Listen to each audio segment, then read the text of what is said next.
Tiroid. Nah, kalau yang ini kira-kira preparat apa? Tiroid ya. Nah, dari mana kita tahu ini adalah tiroid? Ada lobulus, oke, ada daftar yang memisahkan glandulanya menjadi lobulus. Kemudian apalagi khasnya dia? Folikel tiroid. Ada apa ini yang bulat-bulat banyak ini? Folikel tiroid. Folikel ya. Jadi dia ada folikel yang sangat banyak dengan ukuran yang bervariasi. Kemudian pada lumen folikel kita temukan adanya koloid ya, koloid asidofilik. Isinya apa? Nah, isinya adalah glikoprotein tiroglobulin ya. Nah, folikel dari kelenjar tiroid ini dia akan dikelilingi oleh sel apa ini yang di sekitarnya ini yang mengelilinginya disebut dengan sel folikel. Sel apa namanya yang mengelilingi folikel? Sel folikel. Sel folikuler. Jadi gampang aja namanya ya. Dia mengelilingi folikel namanya sel folikuler. Kalau nanti yang ada di antara folikel namanya sel parafolikuler ya.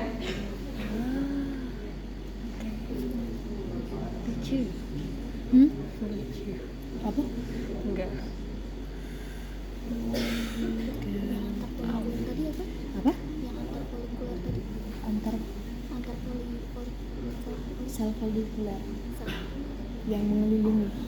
Yang di antara para. Jadi sel folikuler ini ya, yang ini ya. Parafolikuler. Jadi yang mengelilingi folikel ini namanya sel folikuler atau kita sebut juga dengan tirosit ya. Jadi sel inilah yang nanti akan mensintesa hormon tiroid ya, T3 atau triiodothyroid dan T4 atau tiroksin ya.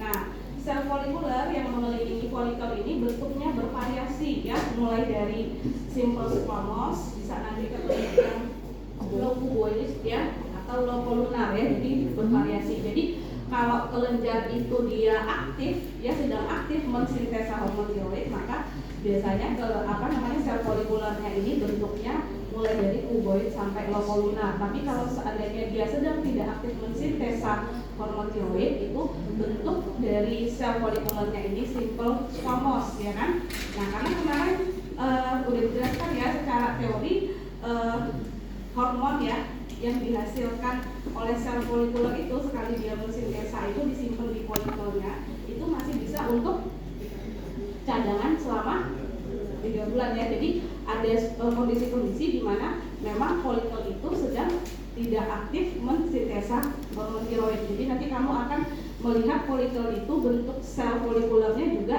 bervariasi. Nah, kemudian selain dari sel folikuler kemarin ada sel parafolikuler atau disebut juga dengan C-cell ya. Nah, dia menghasilkan hormon apa kalau C-cell? Kalsitonin. Kalsitonin ya.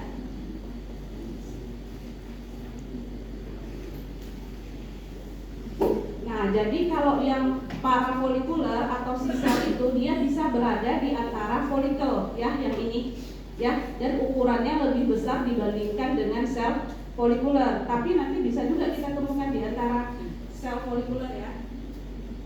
Jadi kalau yang di luar itu contohnya seperti ini ya, yang ini ya, ini. Jadi ukuran selnya lebih besar kalau kita bandingkan dengan sel folikuler. Nah, kalau yang dia berada di antara folikuler, contohnya ini. Nih, ini kan folikel ya.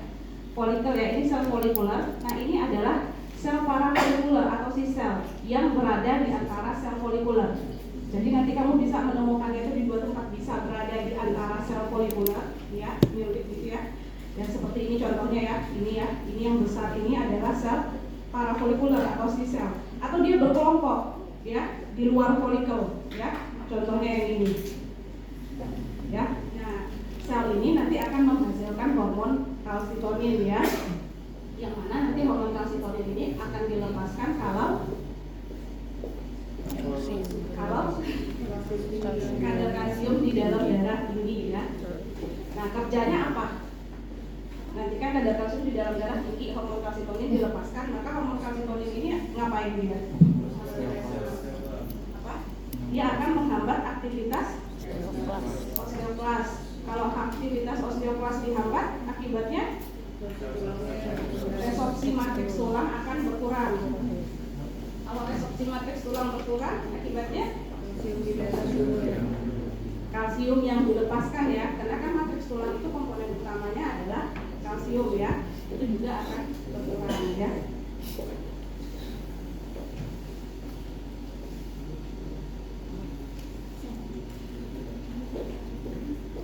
Adrenal. Hmm? Adrenal. Baru kah? Sponsor adrenal. Iya. Oh iya.